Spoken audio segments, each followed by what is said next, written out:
Hi friends, welcome to Dhambas kitchen. నేను మీ శ్రీదేవి. ఈ రోజు నేను చేయబోయే రెసిపీ చాలా ఈజీగా టేస్టీగా చేసుకునే బీట్రూట్ కొబ్బరి లడ్డు. ఇప్పుడు ఈ బీట్రూట్ కొబ్బరి లడ్డు తయారు చేసుకోవడానికి ఏమేం కావాలో చూసేద్దామా మరి.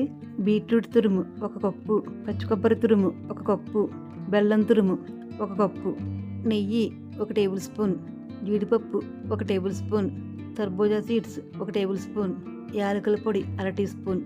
ఇప్పుడు ఈ బీట్రూట్ కొబ్బరి లడ్డు ఎలా తయారు చేయాలో చూసేద్దామా మరి. స్టవ్ వెలిగించి ప్యాన్ పెట్టుకుని ప్యాన్లో 1 టేబుల్ స్పూన్ నెయ్యి వేసుకోవాలి. నెయ్యి కొద్దిగా హీట్ అయ్యాక జీడిపప్పు వేసి లో ఫ్లేమ్లో దోరగా వేయించుకోవాలి. ఇలా దోరగా వేగిన తర్వాత ఒక బౌల్లోకి తీసుకోవాలి.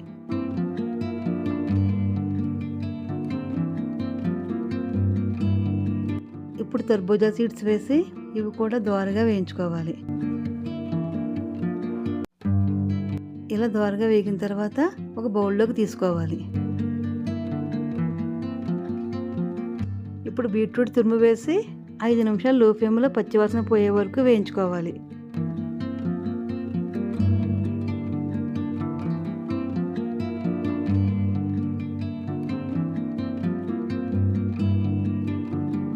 ఇప్పుడు కొబ్బరి తురుము, బెల్లం తురుము వేసి మొత్తం అంతా బాగా కలిసేటట్టు కలుపుకోవాలి.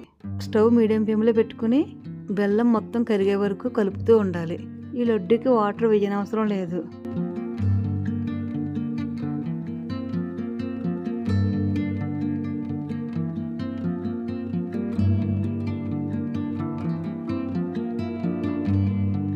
బెల్లం మొత్తం కరిగి ఇలా కొత్త ఉడుకుతున్నప్పుడు యాలకుల పొడి వేసి ఒకసారి బాగా కలుపుకోవాలి.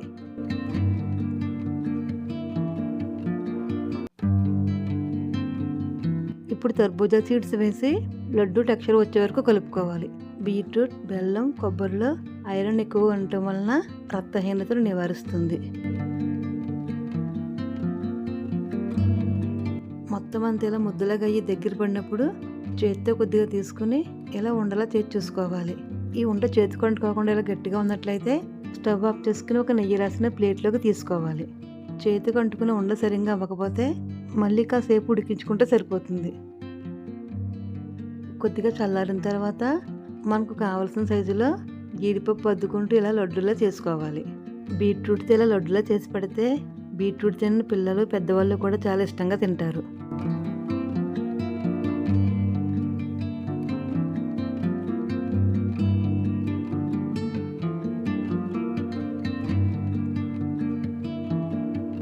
చాలా రుచిగా ఉండే బీట్రూట్ కొబ్బరి లడ్డు రెడీ. నా వీడియో కనుక మీకు నచ్చినట్లయితే లైక్ చేయండి, షేర్ చేయండి, సబ్స్క్రైబ్ చేయండి.